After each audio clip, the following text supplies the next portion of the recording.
c'est le retour de Zidane en équipe de France. Qu'on le voit revenir, c'est les Beatles qui sont de retour.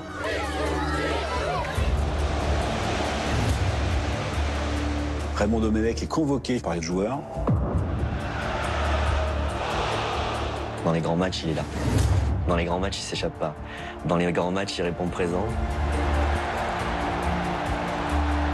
Je n'ai jamais vu un joueur faire ce qu'a fait Zidane durant ces 80 minutes. Jamais. Cher Zinedine Zidane, la France vous admire.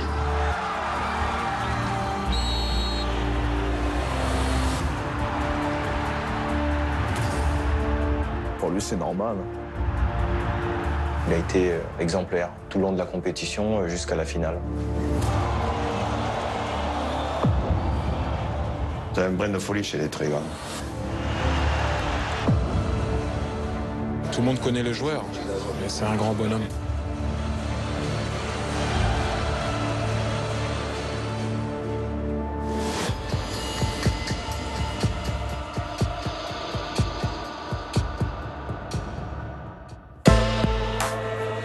10 juillet 2006, lendemain de finale de Coupe du Monde. Malgré la défaite au tir au but contre l'Italie, malgré le coup de tête de Zinedine Zidane, des milliers de personnes sont venues rendre un hommage appuyé aux Bleus et à leur capitaine. L'instant est empreint d'émotion. Voici la dernière apparition publique de Zidane comme joueur de football. Il vient de disputer son ultime match devant 2 milliards de téléspectateurs. Le Mondial 2006, l'épilogue d'une carrière au sommet et d'un retour en équipe de France long de quelques mois à peine, mais riche en rebondissements.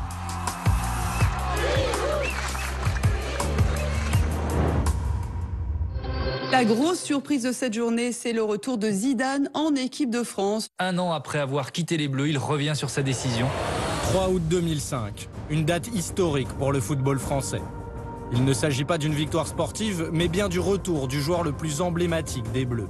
L'icône, Zinedine Zidane, sort de sa retraite. Tous les journaux sans exception en font leur une et les personnalités du foot se félicitent publiquement. C'est une décision courageuse et aussi généreuse. Courageuse parce qu'il change la vie. Moi, j'aime bien les gens qui, quelquefois, sont capables de changer la vie. Et généreuse, j'aperçois que peut-être il peut donner un coup de main à l'équipe de France, donc il se rend disponible pour l'équipe de France. Même les politiques comme Jean-François Lamour voient en Zidane le sauveur d'une équipe en reconstruction. Techniquement, physiquement, on le voit, il est encore en pleine possession de ses moyens. Alors qu'il ait envie de revenir, que cela convienne au schéma tactique du sélectionneur, je dis banco. Ce retour inattendu, annoncé en plein été, est en fait le fruit d'une longue réflexion. Depuis plusieurs mois, Zidane réfléchit à un retour. Henri-Émile, coordinateur des Bleus pendant près de 20 ans, est très proche du numéro 10. Il est même un confident. Ce que j'ai beaucoup apprécié, c'est qu'il m'appelle avant de revenir et qu'il ait annoncé après qu'en dehors de sa famille, il n'y avait qu'une seule personne qu'il avait appelée. Donc j'ai beaucoup apprécié parce que ça renforçait notre complicité. À Madrid, Zidane vit de plus en plus mal les trêves internationales. Au Real, vous tombez dans un club, vous avez beaucoup d'internationaux. Donc ceux qui restent, ceux qui doivent s'entraîner, se retrouvent à 5-6. C'est pas forcément évident de trouver du plaisir pendant 10 jours en étant très peu à l'entraînement. Vincent Duluc suit les Bleus pour le quotidien L'Équipe depuis plus de 15 ans. À l'époque, jouer seulement la Ligue des Champions et le championnat d'Espagne ne suffit plus à Zidane. Il finissait sa carrière au Real à un niveau qui ne le satisfaisait pas. Il sentait qu'il avait encore un petit quelque chose à donner et au bout d'un an sans équipe de France, il a vraiment eu envie de revenir. Je pense que c'est d'abord venu de son désir, c'est-à-dire qu'au-delà du fait que les autres avaient envie qu'il revienne, notamment Patrick Vieira, c'est d'abord venu de lui. Nous sommes au printemps 2005. Zinedine Zidane a fait son choix, revenir en équipe de France.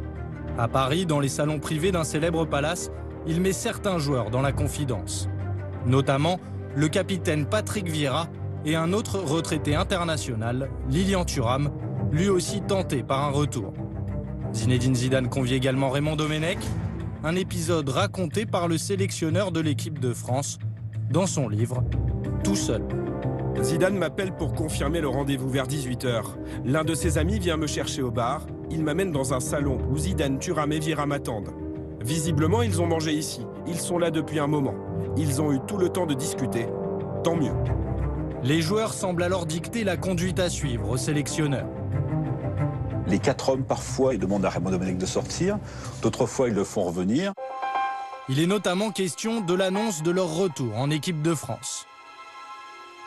Par exemple, dès cette réunion-là, il est décidé que c'est Zinedine Zidane, via son site web, qui annoncerait la nouvelle au mois de juillet. Et Kylian Thuram se ferait un petit peu désirer, mais finirait par venir. C'est-à-dire qu'en fait, tout ce qui s'est passé au jour le jour est quelque chose qui avait été décidé en amont dès le mois de juin. Une orchestration parfaite. Zidane annonce sur son site internet son retour. Lilian Thuram dans les jours qui suivent. Le prochain rassemblement de l'équipe de France, programmé mi-août, prend d'un coup une autre dimension.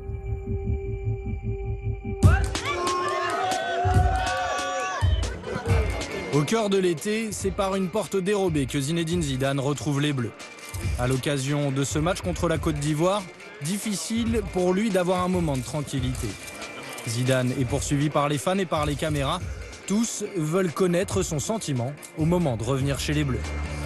Je pense que ça me fera quelque chose de particulier demain quand je mettrai le maillot avec le coq. Oui. Demain, ce sera le 17 août. Le 17 août, c'est il y a 11 ans de ça.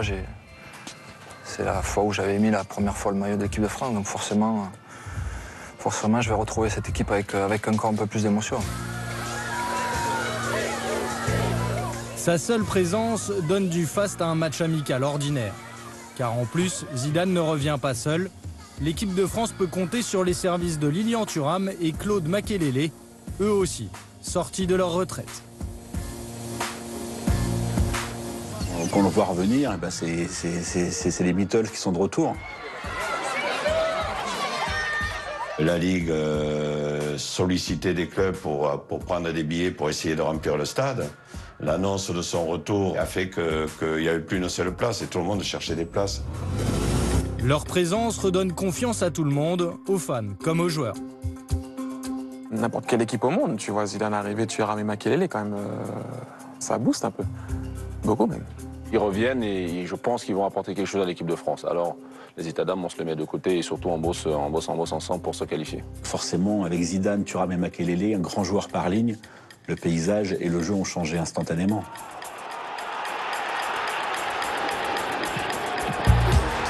Face à une concurrence en rodage, sans forcément chercher à se faire mal, Zidane s'évalue. Premier match et premier succès. Comme un symbole, la France l'emporte 3-0. Zizou est en reconquête et sa rage de vaincre est contagieuse. C'est le début du renouveau des Bleus. La France, mal embarquée dans les qualifications, se relance sportivement et décroche sa place pour la Coupe du Monde 2006. Le changement porte un nom, Zinedine Zidane.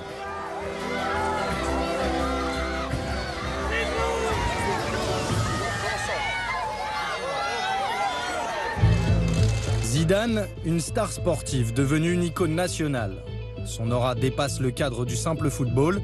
Il est chaque année présent dans le top 3 des personnalités préférées des Français, adoubé par l'abbé Pierre, par le président de la République, Jacques Chirac. Cher Zinedine Zidane, la France vous admire. Qu'est-ce qui rend Zidane à ce point unique? Originaire d'un quartier populaire de Marseille, il symbolise une ascension sociale irrésistible. Patrick Mignon est sociologue du sport. Zidane incarne aux yeux des Français la réussite. La figure de Zidane, c'est la figure du cheminement idéal. C'est-à-dire que c'est pas seulement quelqu'un qui réussit parce qu'il est bon au sport, mais c'est aussi quelqu'un qui réussit parce que son milieu lui a appris les valeurs de discipline personnelle, les valeurs d'écoute. Donc à ce titre-là, Zidane a pris cette figure de l'intégration réussie.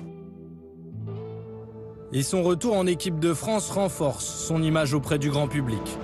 À quelques mois de la Coupe du Monde, il devient même l'objet d'un film projeté au Festival de Cannes.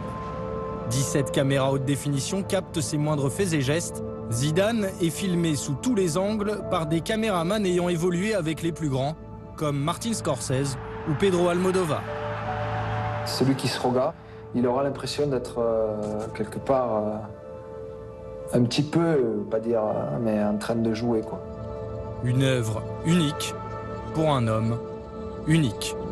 Zidane est un tel personnage. Il est bien plus qu'un footballeur pour beaucoup de monde. Vámonos, chicos.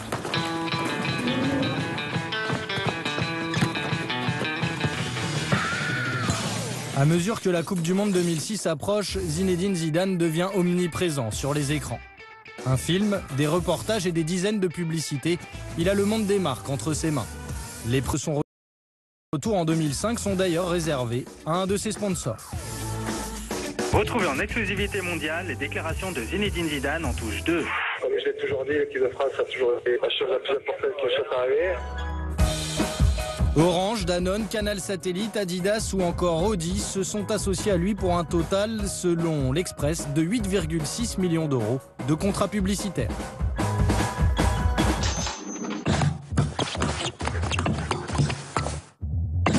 Zidane vend de tout, du déodorant jusqu'aux lunettes, tout y passe. M-O-H-L. Il est loin le temps où il était l'égérie d'une chaîne de distribution discount où sa mère faisait ses courses. Les sacs en plastique ont été remplacés par des sacs siglés à son nom. Gilles Dumas dirige un cabinet d'études et de conseils en marketing. Zidane est un cas à part. Le footballeur s'est effacé derrière l'icône. Zidane a une carrière publicitaire extrêmement surprenante. On sent qu'il y a eu une orchestration de cette image derrière après des débuts un peu flous, justement, où on passait un peu d'une marque à l'autre. Ça a contribué à faire sortir Zidane de son rôle de footballeur. Que Zidane évite la politique ou les sujets de société n'est pas pour déplaire aux annonceurs qui redoutent la controverse. Sa parole est plutôt légère, il parle peu, on l'entend pas souvent. Zidane avait une qualité forte, c'est qu'il avait le charisme des silencieux. Il possède cette particularité, ce silence éloquent où chacun puise au gré de son interprétation ce qu'il veut bien y trouver. Cet homme a une forme de regard magnétique qui lui confère un charisme un peu unique. Une forme de regard qui est un mélange de douceur, de détermination et de sûreté de soi qui en fait quelqu'un, au final, d'exceptionnel. Les publicitaires ont souvent utilisé ses yeux dans les campagnes. On a souvent des gros plans où on va le regard extrêmement profond. Cette aura de mystère, finalement conjuguée à son palmarès exceptionnel et à son talent si personnel, où la grâce importe plus que la force, contribue à faire de lui cette figure d'exception. De son retour en 2005 à la finale de la Coupe du Monde en 2006, Zinedine Zidane, véritable icône du foot mondial, prouve qu'il est bien le guide de cette équipe de France, sur le terrain et en dehors.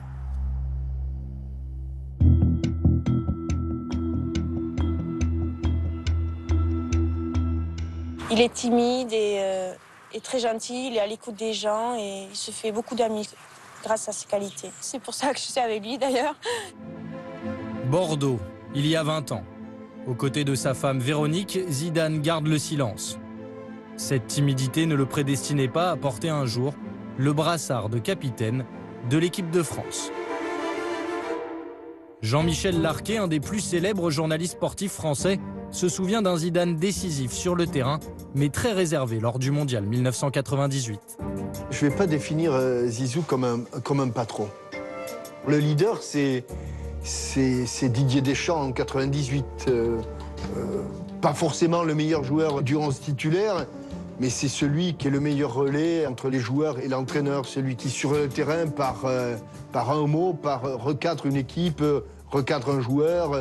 Voilà. C'était pas l'aboyeur, c'était pas l'homme qui allait faire le tour des chambres pour remonter un peu tout le monde par rapport à l'importance du match. Il avait une préparation beaucoup plus individuelle avec ses copains qui étaient surtout Lizarazu, Dugarry, Candela, avec qui il n'arrêtait pas de chahuter. Vicente Lizarazu a côtoyé Zinedine Zidane en club et en sélection pendant plus de 10 ans. D'abord équipiers, ils sont devenus de véritables amis. Il était très introverti, très timide, et puis au fil du temps, il a pris de la maturité, il a pris des responsabilités. Il avait une vraie force de caractère. C'est pas parce qu'il assumait pas le commandement qu'il ne voulait pas diriger. Il a juste tenté pendant longtemps de tirer les ficelles sans apparaître au premier plan. Et c'est avec la maturité qu'il a fini par apparaître au premier plan. C'est vrai qu'il préfère rester dans l'ombre. Et en même temps, même s'il y a cette timidité, c'est un sacré caractère. C'est un sacré compétiteur. C'est un gagneur. Zinedine Zidane, un leader discret. Mais lorsqu'il revient chez les Bleus en 2005, le groupe France est sans véritable meneur. Maintenant que la majorité des cadres de la génération 98 est à la retraite, Zidane se retrouve en première ligne, promu leader technique et moral du groupe. Cette scène fait couler beaucoup d'encre. Nous sommes pendant le Mondial 2006, lors d'un entraînement. Raymond Domenech et Zinedine Zidane s'entretiennent pendant 15 minutes au vu et au su de tout le monde. Et si l'échange pourrait presque paraître banal entre un sélectionneur et son capitaine, il est plutôt rare entre les deux hommes. Parfois, il fallait que Raymond Domenech le coince pendant qu'il se faisait soigner sur les kinés pour être sûr de lui parler. Il y a comme ça une manière de fuite qui faisait que le rapport n'était pas simple. Une version que ne contredit pas Raymond Domenech dans son livre. Au contraire. Je n'aime pas sa façon de demander à me parler et de faire comme si je n'étais pas là quand je suis avec lui. Il y a malaise. Peut-être est-ce parce que je ne veux pas intégrer son ostéo au staff. Mais alors, quel rôle Zidane joue-t-il vraiment? À quel point la vie du capitaine compte-t-il pour Raymond Domenech? Un événement cristallise toutes ces interrogations. Le sélectionneur de l'équipe de France a donc dévoilé la liste des 23 joueurs qui disputeront la Coupe du Monde, avec dans les buts Fabien Barthez, mais en l'absence de Julie et Anelka. Dès la publication de la liste des 23 joueurs sélectionnés, les spéculations vont bon train. Zinedine Zidane a-t-il influé sur les choix de Raymond Domenech? Zidane voulait Anelka. Il n'a pas eu Anelka. On sait que Zidane voulait que Barthez soit gardien numéro 1. Il a eu Barthez gardien numéro 1. Grégory Coupet perd donc sa place de titulaire. La présence de nombreux Lyonnais ne suffit pas. Malgré des prestations mitigées, Fabien Barthez redevient gardien numéro 1. Il est soutenu par Vieira, Thuram, Sagnol, Makelele et Zidane, 5 cadres qui formeraient selon la presse le comité des sages. Mais jusqu'à quel point ce comité pèse-t-il dans la vie du groupe? C'est des romans quand on dit tel joueur a pu faire l'équipe, faisait l'équipe. C'est pas vrai. C'est toujours l'entraîneur qui fait l'équipe. C'est jamais les joueurs, quels qu'ils soient. Par contre, dans les schémas qu'il pouvait y avoir, que lui préfère jouer avec tel ou tel joueur, et qu'il exprime sans imposer, puisque si on dit le dernier mot il revient à l'entraîneur, ben c'est normal. Heureusement que les joueurs s'expriment. Platini faisait pareil au Mexique, je me souviens, avec Henri Michel, mais c'est pas pour autant qu'il faisait l'équipe. Ce n'est pas au Mexique, mais à Tignes, pendant le stage de préparation au Mondial, que les activités du comité se seraient prolongées. Commencé à l'hôtel Montana, puis poursuivi pendant la Coupe du Monde, des dîners auraient été organisés pour discuter organisation et tactique. Raymond Domenech avait-il transféré une partie de son pouvoir de décision? Il n'y a pas eu de prise de pouvoir tactique au-delà qu'on imagine. Il n'y a pas eu de complot anti-Domenech là-dedans. Je ne crois pas un seul instant à la thèse de l'autogestion ou de l'émancipation. La prise de pouvoir de Zidane tiendrait alors du mythe. Son rôle n'aurait pas dépassé celui de la simple consultation, mais un incident pendant la préparation le remet indirectement au centre des débats. À 15 jours du début de la Coupe du Monde de football, y a-t-il du rififi chez les Bleus? Grégory Coupet a failli claquer la porte de l'équipe de France. L'ascension du sommet de la grande mode censée unifier le groupe provoque le clash. Grégory Coupet n'apprécie pas que Fabien Barthez, touché à un mollet, renonce à mi-chemin. En fait, le Lyonnais ne digère pas d'être remplaçant. Il est persuadé que Barthez, soutenu par Zidane, bénéficierait d'un traitement de faveur.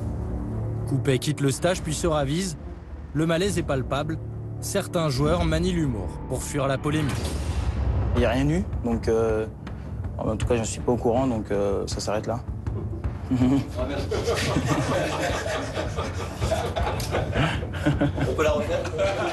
C'est parfait pour moi, je vous redis les mêmes mots. L'incident perturbe l'équilibre du groupe. Raymond Domenech doit s'expliquer face à la presse. On a eu un incident, effectivement. Grégory Coupet, à un moment, a craqué. C'est réglé Pour nous, l'incident est clos. Maintenant, on peut parler de l'équipe de France. Le choix de Barthez comme numéro 1 et par conséquent l'influence de Zidane sont à nouveau discutés. Le capitaine, lui, ne s'exprimera jamais sur le sujet. Il est focalisé sur le terrain. Détendu, rigolard, l'image d'un Zidane qu'on avait un peu oublié. L'influence de Zinedine Zidane est véritable. Sa joie communicative auprès de ses partenaires. Quand tu pars à l'étranger, je pense que c'était le cas pour tous les autres joueurs aussi qui étaient à l'étranger, tu as le plaisir de te retrouver en équipe de France. Pour nous, jouer en équipe de France, oui, c'était un plaisir, parce que c'est aussi l'occasion de se retrouver. Le retour de Zidane donne une nouvelle impulsion à l'équipe de France. Par son attitude, il fédère un groupe partagé entre la nouvelle génération et la vieille garde. Symbole de son rôle protecteur, sa relation avec Franck Ribéry, appelé de dernière minute et adoubé devant micros et caméras par Zidane en personne. C'est quelqu'un qui ne calcule pas, qui essaye de jouer comme... il se pose pas de questions. Il est très fort, quoi, et ça se voit. Et puis voilà, et il amène ça, je vous dis, ce côté positif à l'équipe. C'est un joueur qui est sur la fin et qui tout d'un coup voit arriver un jeune chien fou qui le respecte, mais qui ne le considère pas comme une statue du commandeur dont il ne faudrait pas s'approcher, et qui ose dévisser sa salière, qui ose lui faire des blagues de collégien. Et ça le rajeunit. Zidane, dans le rôle du grand frère, semble avoir fait de Ribéry son héritier au poste de meneur de jeu. Il est même prêt à lui transmettre le témoin. Il peut faire plus que du bien, mais en plus de ça, c'est quelqu'un qui marquera les esprits à chaque fois qu'il sera sur un terrain. Donc oui, en plus de ça, il deviendra quelqu'un d'important dans le foot. Ouais. Elle est énorme, votre relation avec Zidane. Voilà, Zizou, je pense que c'est la fin pour lui. Et moi, c'est le début. Et de jouer avec Zizou, c'est à moi de prendre le maximum de plaisir avec lui. Et je peux vous dire que je me régale sur le terrain avec lui. On dirait un petit frère avec son grand frère. Voilà, c'est la famille. Devenu le vrai guide de l'équipe de France, Zidane va dès lors prouver qu'il est toujours un magicien balle au pied, avec ce don rare de faire chavirer tout un stade n'importe où, n'importe quand.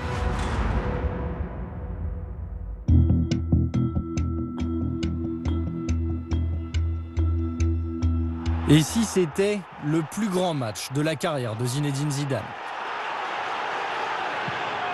1er juillet 2006, quart de finale de la Coupe du Monde contre le Brésil. Le capitaine offre le but décisif à Thierry Henry. En 90 minutes, il justifie sa réputation de footballeur de génie. C'est la marque des artistes par rapport à des grands joueurs.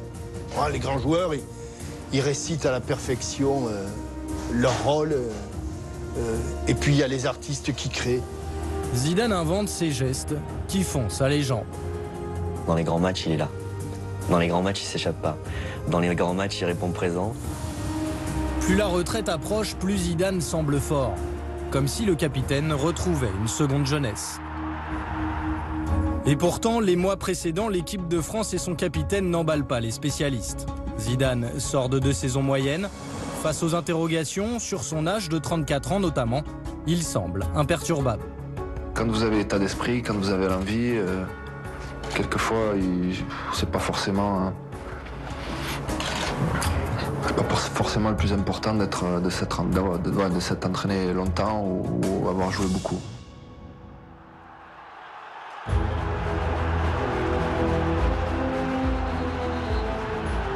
À quelques jours de l'ouverture de la Coupe du Monde, les doutes persistent. Pour sa 100e sélection, son dernier match au Stade de France, Zidane peine. Tout le monde s'inquiète de la montée en puissance du numéro 10.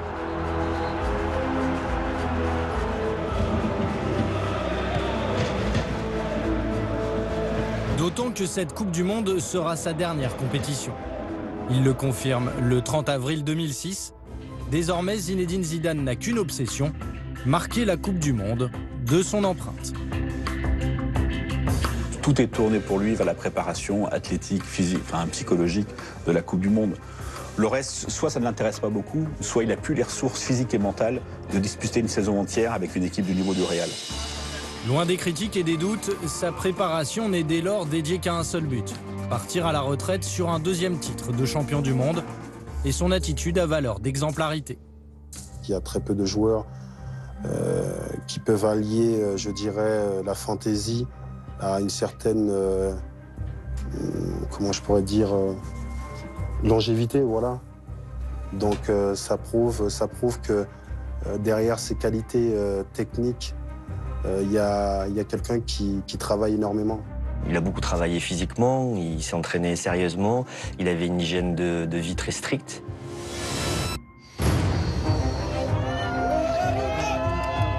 Lorsque les Bleus débarquent en Allemagne, tout le monde comprend que Zinedine Zidane vit ses dernières émotions de footballeur.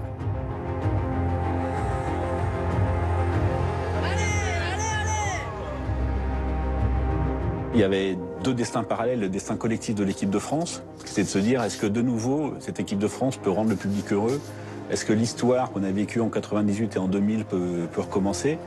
Puis il y avait à la fois parallèlement ce destin individuel, c'est-à-dire qu'est-ce que Zinedine Zidane est footballeur pour un jour encore, ou pour 4 jours, ou pour 8 jours. Il y a une espèce comme ça de suspense parallèle qui donnait une atmosphère particulière. Mais le scepticisme ambiant atteint son paroxysme à l'issue du premier tour. Alors que la France se qualifie in extremis pour les huitièmes de finale, certains médias osent poser cette question. Et si c'était mieux sans Zidane? Même s'il joue à 50%, c'est toujours plus que 100% des autres. Ensuite, même s'il joue à 50%, il continue d'être un leader pour les autres et de permettre aux autres de donner plus que 100%. Puis ensuite, c'est Zidane, voilà, il a une influence qui fait que sur l'équipe se conduit forcément différemment quand il est là. Pourquoi une telle confiance? Parce que Zidane répond présent dans les grandes compétitions. En Italie, où il a évolué 4 saisons sous les couleurs de la Juventus Turin, un terme désigne même ce genre de joueur génial. Alessandro Grandesso, correspondant de la Gazzetta dello Sport à Paris, a suivi toute la carrière de Zidane. Fuori classe, c'est au-dessus de la classe. Il y a les top joueurs et il y a les fuori classe qui c'est encore mieux parce que ça synthétise aussi la caractéristique technique hors pair, mais aussi une élégance. C'est un peu comme Federer en fait, Zizou. T'as l'impression qu'il ne faut aucun effort. Tout est simple avec lui, un contrôle, une passe, tout est simple. Zinedine Zidane a joué dans les plus grands clubs, disputé les plus grands matchs. Il possède un des palmarès les plus fournis du football français. À Turin, il s'offre 2 titres de champion, une Super Coupe d'Italie, une Super Coupe UEFA, une Coupe intercontinentale et le Ballon d'Or 98. Au Real Madrid, il remporte une Liga, 2 Super Coupes d'Espagne, une Coupe intercontinentale et une Super Coupe UEFA, mais surtout la Ligue des Champions 2002 et 7 volées, restés dans les mémoires.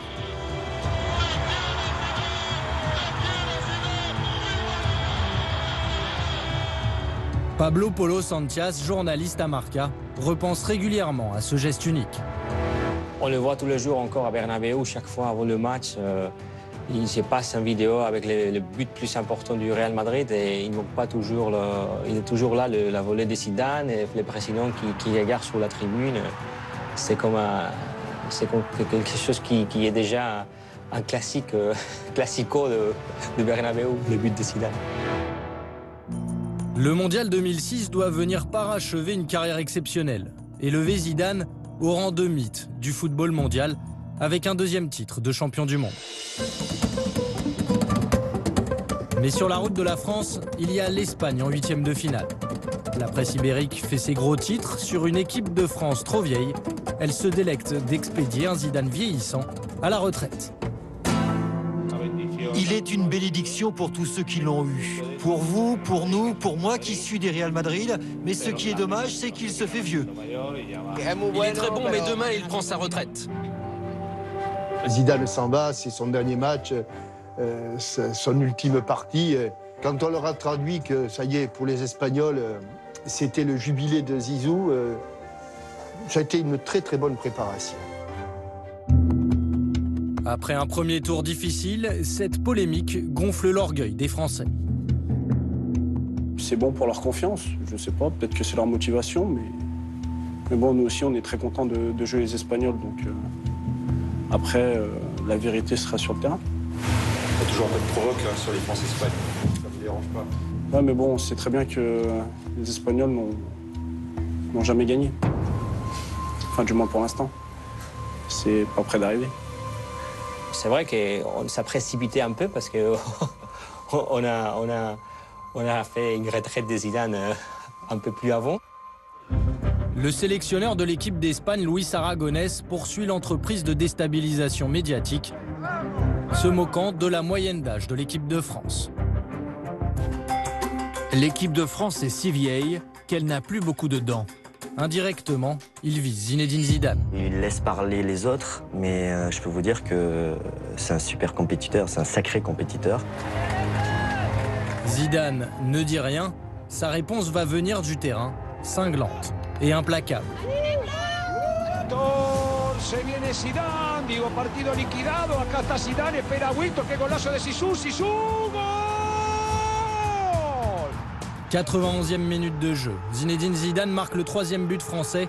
L'expérience tricolore surclasse la jeunesse espagnole.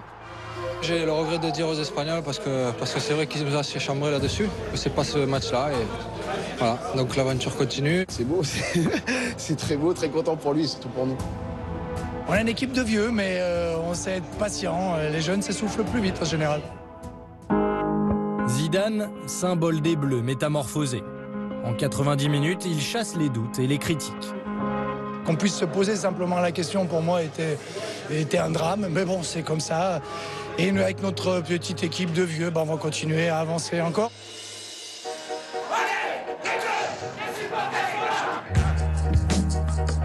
Ses exploits contre l'Espagne ne sont que les prémices de son chef-d'œuvre.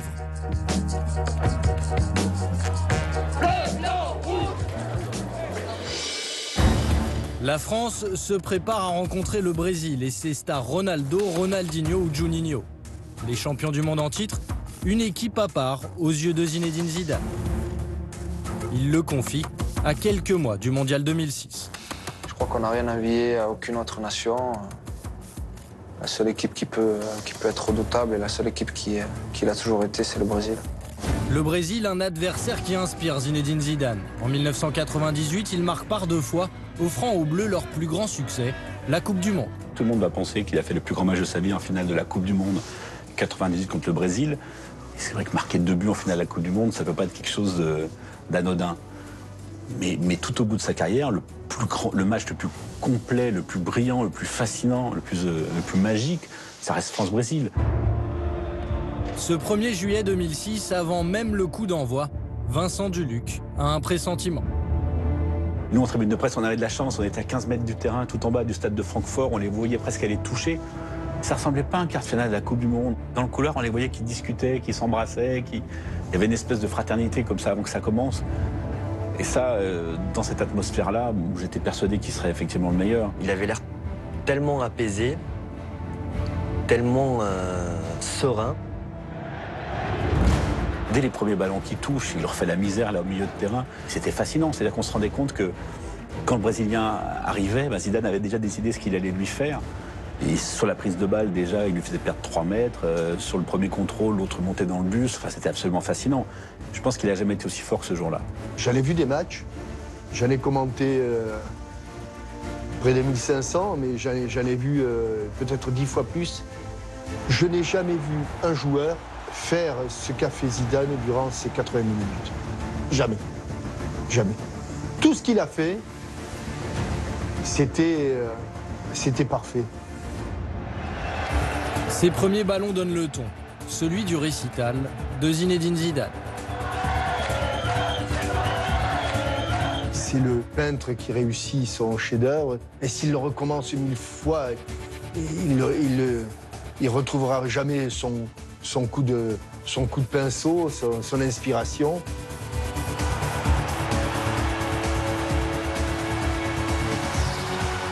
Les Bleus gagnent grâce à un but de Thierry Henry. Passe décisive, Zinedine Zidane. Ils sont en demi-finale de la Coupe du Monde. En 90 minutes, la France bascule dans la folie. Les scènes de liesse rappellent celles de l'été 1998. Une chanson à la gloire du capitaine tourne même en boucle à la radio ou dans les cafés.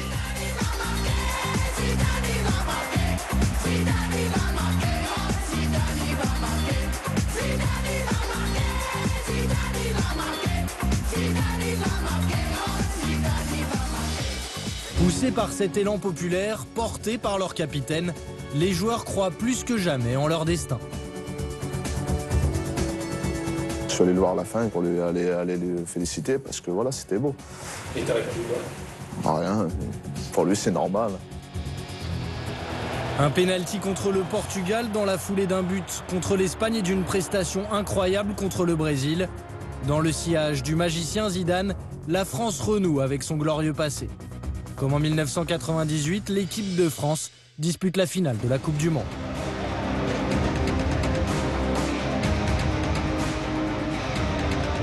Et comme en 1998, Zinedine Zidane marque l'histoire de cette finale.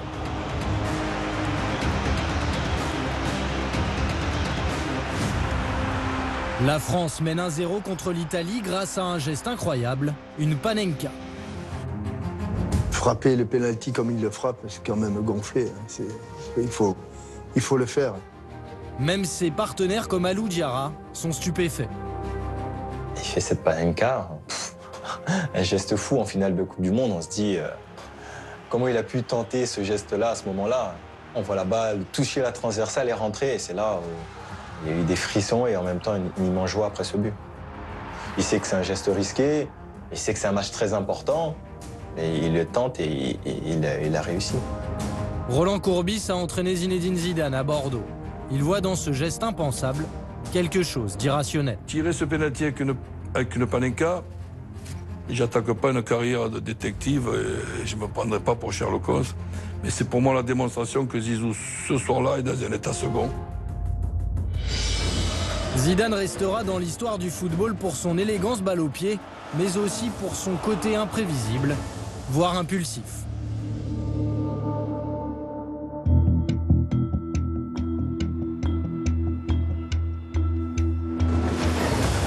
« 110e minute de jeu, un partout. Materazzi est à terre, les Italiens et leurs gardiens de but sont fous de rage et en appellent à l'arbitre de touche. Pour nous, c'est vraiment de l'étonnement. Le jeu est arrêté, on se pose des questions. Voilà, on ne sait pas ce qui s'est passé. Sur le coup, on se dit, Materazzi, c'est comme d'habitude, il fait du cinéma, il n'y a rien eu, c'est hors écran. La réalisation finit par montrer l'image. Zinedine Zidane vient d'asséner un coup de tête au thorax de Marco Materazzi. Présent dans le stade, Henri-Émile ne voit pas les images en direct. C'est Aimé Jacquet qui lui explique. J'ai retrouvé Aimé, moi, parce qu'on repartait ensemble, mais je ne savais pas du tout ce qui s'était passé. Il m'a dit, tu verrais l'agression qu'il y a eu. Puis quand on voit l'écran, on se dit aïe aïe aïe. Zidane reçoit son 14e carton rouge chez les professionnels. Il termine sa carrière sur une expulsion. Sur le terrain, c'est l'incompréhension. On est outré par la décision arbitrale parce qu'on ne comprend pas en fait. Voilà, il y a un manque d'information. On pense que la décision arbitrale est démesurée. C'est une énorme catastrophe de perdre Zizou à ce moment-là dans un match comme celui-ci. Zinedine Zidane vient de dévoiler au grand public sa part d'ombre qu'il n'a jamais vraiment réussi à canaliser.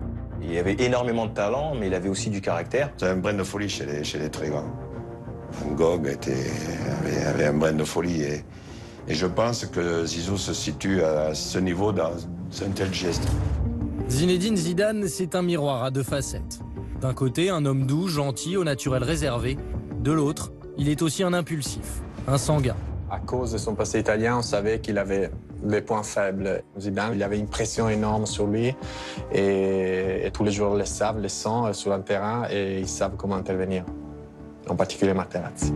Materazzi, on sait que c'est un provocateur né. Il l'a déjà fait auparavant en Serie A. Sior Materazzi avait bien choisi sa cible, avait bien choisi ses mots, avait bien choisi les personnes qui étaient susceptibles de faire disjoncter Zizou. Et pourtant, les joueurs avant le match évoquent l'attitude des Italiens, leur possible provocation. On en parle, oui. Il y a Lilian qui en parle, il y a Zizou aussi qui en parle parce qu'il les connaît bien. Rester serein, pas rentrer dans la provocation, rester focalisé sur le match, rester concentré. Insolent de facilité sur un terrain, Zidane pousse ses adversaires à commettre des fautes. Souvent harcelé ou provoqué, parfois il réagit. L'objectif de cette équipe adversaire, c'est de Zidane ne touche pas la balle. Et voilà, s'il faut faire faute, on fait faute. s'il y a un joueur qui plus est talentueux, qui peut péter un boulon parce que on l'insulte, je ne dis pas que c'est conseillé, mais ça se fait, conseiller ou pas. Zidane aura connu dans sa carrière plusieurs coups de sang. Le plus pénalisant, un coup de tête en Coupe d'Europe qui lui coûte le Ballon d'Or 2000. Le plus connu, son premier carton rouge en Coupe du Monde. C'était contre l'Arabie Saoudite en 1998 et à l'époque, son capitaine Didier Deschamps ne le ménage pas. C'est impardonnable. Il est impulsif, il nous met en péril, il se pénalise et nous pénalise aussi. En 2006, l'implication sportive est encore plus grande. Quelques minutes après l'expulsion de Zidane, la France perd la finale de la Coupe du Monde au tir au but. Comment le vestiaire réagit-il? Il s'excuse devant tout le groupe pour son geste. Ça n'a pas été facile pour lui, mais c'est quelqu'un de responsable qui a pris ses responsabilités. Il était conscient de son geste. Il a été conscient des répercussions et il est venu s'excuser auprès de tous. Et face aux médias, aucun joueur n'accable le capitaine. Ça n'a pas changé grand-chose. Fini sur une finale de Coupe du Monde et ça n'enlève rien du tout à rien. Et au contraire, il faut même lui dire merci parce que s'il n'était pas revenu, on ne serait pas là ce soir. Moi, du fond du cœur, personnellement, j'ai envie de lui dire merci. Et tout le monde connaît le joueur. C'est un grand bonhomme. Une version légèrement contredite par Raymond Domenech. Le sélectionneur décrit un vestiaire beaucoup plus partagé au moment de célébrer la fin de carrière de Zidane. J'ai commencé à taper dans mes mains avec lenteur. Mes applaudissements n'ont pas été suivis spontanément. Les joueurs n'y arrivaient pas. Il a fallu insister. Certains en voulaient terriblement à leur capitaine, même si personne n'allait formaliser cette rancœur. Le très ou trop fort tempérament de Zidane aura terni sa sortie. Mais le souffle de l'histoire va dès le lendemain le projeter dans une nouvelle dimension.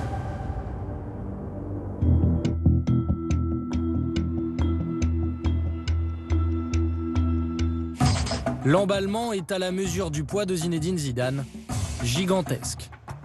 En Angleterre, qu'est-ce qui a bien pu passer par la tête de Zinedine Zidane? Au Brésil, malgré son agression, Zinedine Zidane a été élu meilleur joueur du tournoi par la FIFA. Aux États-Unis, on ne pouvait pas imaginer une conclusion plus dramatique que ce coup de tête en finale de Coupe du Monde. Et bien sûr en Italie. La France essaie de faire porter le chapeau à Zidane. Le monde entier ne parle que de cela.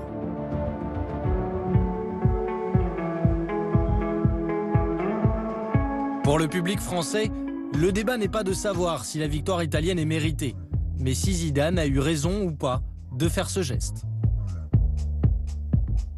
Si les seuls motifs pour lesquels il a frappé cet homme, c'est des insultes sur sa mère et sa sœur, je trouve qu'au niveau professionnel, c'est un peu limite. Parce qu'il a dû lui dire quelque chose d'affreux, j'aurais fait pareil. Mais moi, j'aurais tapé plus sur le nez ou les dents, et ça coûte cher les dents. En quelques heures, tout le monde s'empare de l'affaire. Le débat n'est plus seulement sportif, il devient moral. Zidane a valeur d'exemple pour les jeunes du monde entier. Mais qu'ont-ils retenu hier soir de la prestation du capitaine de l'équipe de France? Si Zidane me regarde, c'est mal, qu'est-ce que t'as fait? Comment expliquer ça après à tous les gamins au centre, à tous les gamins qui ont Zizou pour idole? Il y a ceux qui s'interrogent sur l'attitude de Zinedine Zidane et ceux qui le comprennent.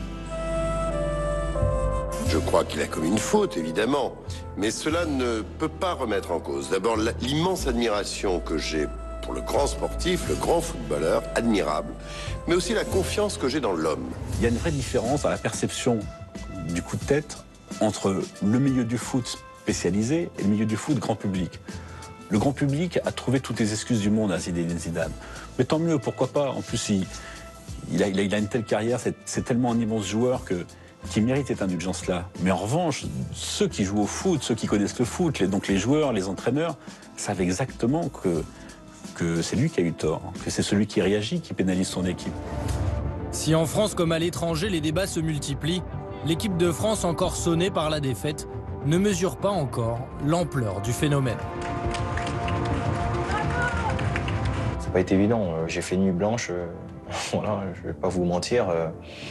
J'ai ressassé des milliers de fois le film du match, le déroulement du match, et Et voilà, je vous dis, en plus d'avoir été sur le terrain, je comprends pas aujourd'hui pourquoi je suis pas encore champion du monde, quoi.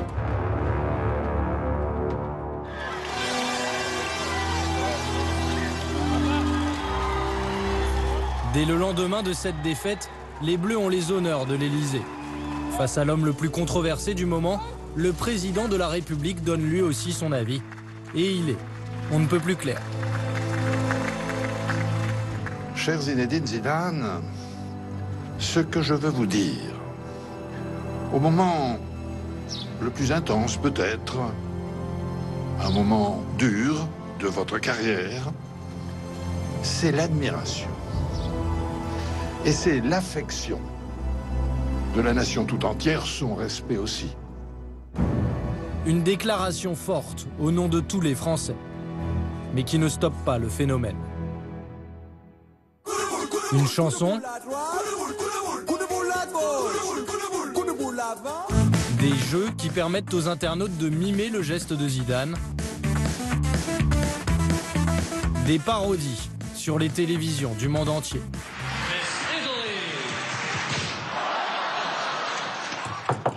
Yes. Bon anniversaire.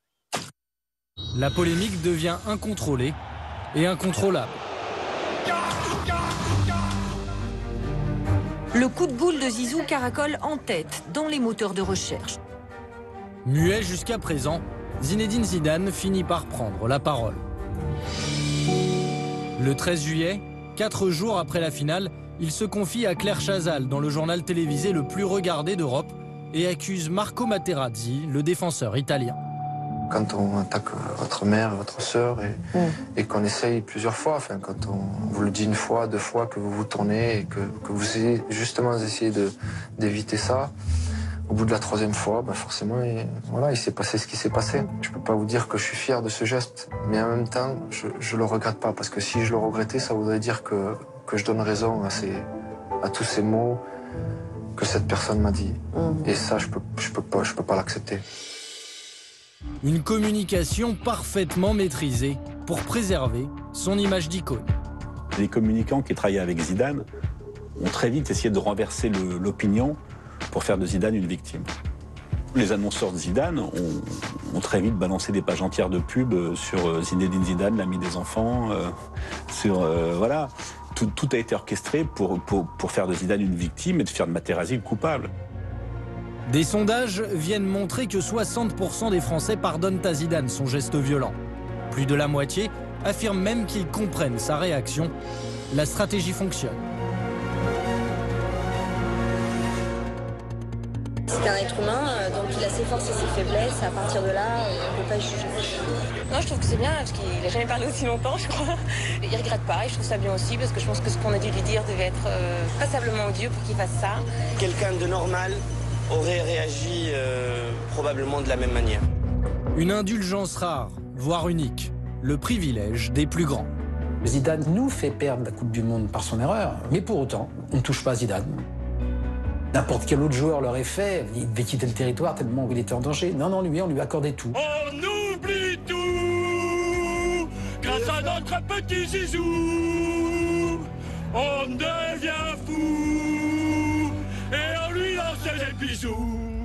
Alors que le pauvre Thierry Henry, qui a eu l'indélicatesse d'avoir un réflexe qui consistait à mettre une main dans une surface de réparation, a été cloué au pilori et quasiment pendu sur la place publique. Cet épisode, le dernier de sa carrière de joueur, n'écorne pas son image. Au contraire, son apparition au balcon d'un hôtel de la place de la Concorde, le lendemain de la finale perdue, est emblématique.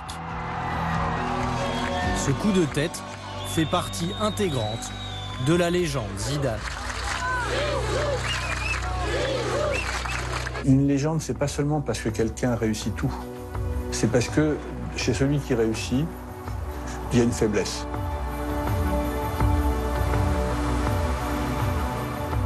Les mythologies vont beaucoup concerner ces espèces de demi-dieux.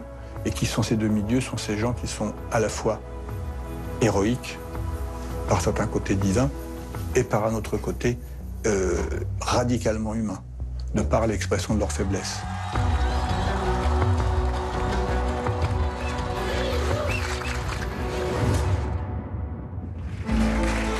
Près de 10 ans se sont écoulés depuis le départ de Zinedine Zidane.